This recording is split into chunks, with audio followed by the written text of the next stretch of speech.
Bonjour à tous, nous sommes le mercredi 29 avril. C'est la fête de Sainte Catherine de Sienne, patronne de l'Europe, 1347-1380.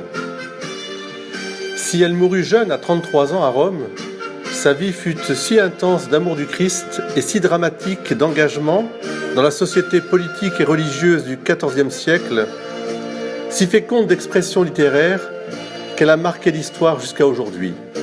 Et pour reprendre l'air magnifique de Lagardère, si tu ne viens pas à Catherine, c'est Catherine qui viendra à toi un jour ou l'autre. De cette vie exceptionnelle, un aspect surtout nous intéresse, son amour pour l'Église et spécialement l'amour du pape qu'elle fit revenir d'Avignon à Rome. On pourrait remplir un livre de citations comme celle-ci. « Ô Dieu éternel, reçois le sacrifice de ma vie dans ce corps mystique de la Sainte Église. Je n'ai rien d'autre à donner que ce que tu m'as donné. Prends mon cœur donc et serre-le sur cette épouse. » L'Église est le plus grand amour de Catherine. Dans l'âme de Sainte Catherine, l'Église s'identifie au Christ. D'abord, Sainte Catherine a aimé l'Église dans sa réalité mystique, spirituelle, invisible, confondue avec le Christ rédempteur glorieux.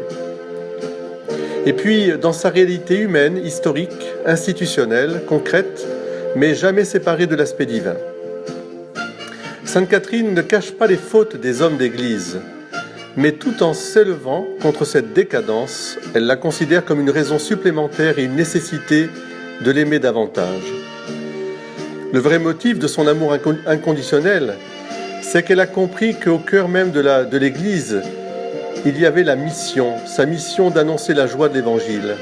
Il y avait aussi la dignité sacerdotale, sa fonction sacramentelle. L'Église conserve et communique aux âmes, disait-elle, la réalité de l'amour de Dieu pour ses créatures. C'est cela, l'amour de Catherine pour l'Église. L'Église est le ministère indispensable pour le salut du monde. Il est bon de rappeler le dernier épisode mystique de la vie de Catherine. Exténuée et en proie au jeûne et à la maladie, Catherine venait chaque jour à la basilique Saint-Pierre.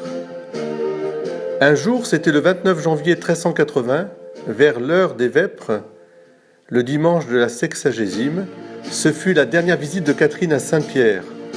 Elle vit, absorbée en extase dans sa prière, que Jésus, se détachant de la mosaïque, s'approchait d'elle et posait sur ses faibles épaules la barque lourde et agitée de l'Église. Et Catherine tomba comme opprimée par un si grand poids, perdant le sens. Le sacrifice de Catherine, historiquement, parut un échec. Mais aujourd'hui encore, le feu sacré qui l'animait contribue toujours à maintenir chez les femmes et les hommes de notre temps l'amour de l'Église, notre mère, et du pape, le doux Christ sur la terre, comme elle aimait à l'appeler. Que ce feu reste le nôtre, qu'il nous donne la force de répéter la parole et le don de Catherine.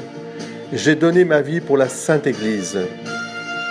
Merci de nous continuer à œuvrer pour le bien de tous, en nous aidant, nous, Église, à vivre notre ministère, à vivre les sacrements, à répandre Jésus tout au long de notre vie, à le répandre et le communiquer.